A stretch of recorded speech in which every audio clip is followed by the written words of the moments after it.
When did you realize your therapist only cared about you when I was broken? My parents were both therapists, and they only focused on whichever kid was having the hardest time. By the time I turned 21, we'd all figured out one thing. Being in crisis was the only way to get their attention. When my brother Brandon made honor roll, they barely looked up from their phones. But the moment he got suspended for drinking, he suddenly had weekly lunch dates with Dad. My sister Valerie trained for years to be a top dancer, but they hardly noticed her. The moment she quit and locked herself in her room, Mom started knocking constantly, bringing tea, trying to bond. I watched my siblings crack the code. If you succeeded, you were ignored. If you fell apart, you got love. How are the kids? Their colleagues would ask. Brandon's having a hard time. Mom would say with this strange sense of pride. We're working through it together. She never once mentioned Valerie's scholarship or the debate trophy I won. Our pain. That made for great dinner party stories. When I started struggling with real anxiety, I hid it. I didn't want their overbearing fake concern. But months passed and they didn't notice me at all. I finally got it. We weren't their children. We were just stories for their work. And only the broken ones mattered. Eventually, Valerie started self-harming just to get attention.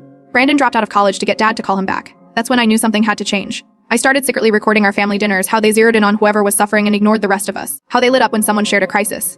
Then came Mom's book launch. She was throwing a party at a local bookstore and wanted us to speak about her journeys. That's when I knew exactly what I'd say. The place was packed with clients and coworkers. She beamed as she introduced us as her inspiration. Brandon spoke first. He gave this polished speech about growth through struggle.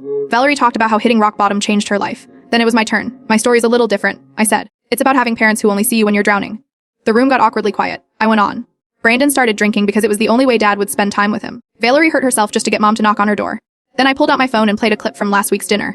Mom grilling Brandon about his depression while I sat silently next to them. She didn't even ask how I was doing, even though I just won a full scholarship. I got into Yale. I told the room. My parents don't know, because I'm not failing at anything. Mom tried to interrupt, but I kept going. Check their books. Count how many stories are about struggling kids as the ones who succeeded. We learned that success made us disappear. Only crisis made us matter. Dad stood up, trying to explain. You're misreading our concern. No, Brandon said, walking over to me. She's right. I've been sober 6 months. Because I'm no longer your project. People started leaving. Some looked shocked. Others just sad, probably realizing their own therapist had the same blind spots. Mom's book bombed. Their practice lost half its clients. They tried fixing it, suddenly praising our accomplishments, asking about our goals. But by then, we were done performing for either success or failure. Now they send frantic texts about family dinners. None of us show up. Brandon's sober for real this time because he wants to be. Valerie's back to dancing, even if no one's watching, and I'm celebrating wins with friends who actually care. My parents still email saying we're punishing them for loving us too much. But really, we just finally stopped earning love by falling apart.